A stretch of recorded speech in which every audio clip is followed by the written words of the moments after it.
കുത്തിവെക്കുന്നത് മുതിർന്നവർക്ക് പോലും ഭയമുള്ള ഒരു ചികിത്സാ രീതിയാണ്. അപ്പൊ പിന്നെ കുട്ടികളുടെ കാര്യം പറയണോ? ഇതിനെ പറയുന്ന പേരാണ് ട്രൈപ്പനോഫോബിയ.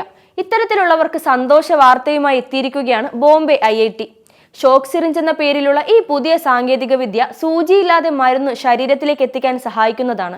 എയ്റോസ്പേസ് എഞ്ചിനീയറിംഗിൽ അധിഷ്ഠിതമായി വികസിപ്പിച്ചെടുത്ത ഈ സാങ്കേതിക വിദ്യയുടെ പ്രത്യേകത എന്താണെന്നാൽ തൊലിക്ക് നേരിട്ടുള്ള നാശമുണ്ടാക്കാതെയും ശരീരത്തിൽ നിന്നുള്ള അണുബാധ ഒഴിവാക്കുമെന്നതാണ്.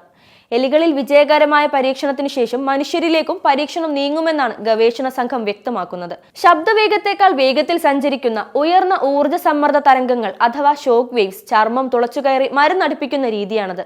ചർമ്മത്തിൽ കാണാൻ പറ്റാത്തതും തലമുടിയുടെ വീതിക്ക് തുല്യവുമായ ചെറിയ മുറിവുകൾ മാത്രമേ ഉണ്ടാകൂ എന്നാണ് ഇതിന്റെ ഗവേഷണത്തിന് നേതൃത്വം വഹിച്ച വിരൻ മെനസസ് അറിയിച്ചത്. 2021 പ്രൊഫസർ മെനസസ് നിർമ്മിച്ച ഈ ഉപകരണം സാധാരണ ബോൾ പോയിന്റ് പേനയേക്കാൾ ചെറുതാണ്. വിലയെയും മരുന്ന് വിതരണത്തെയും ആശ്രയിച്ചായിരിക്കും ഷോക്ക് സിറിഞ്ചുകളുടെ ക്ലിനിക്കൽ ഉപയോഗ സാധ്യത.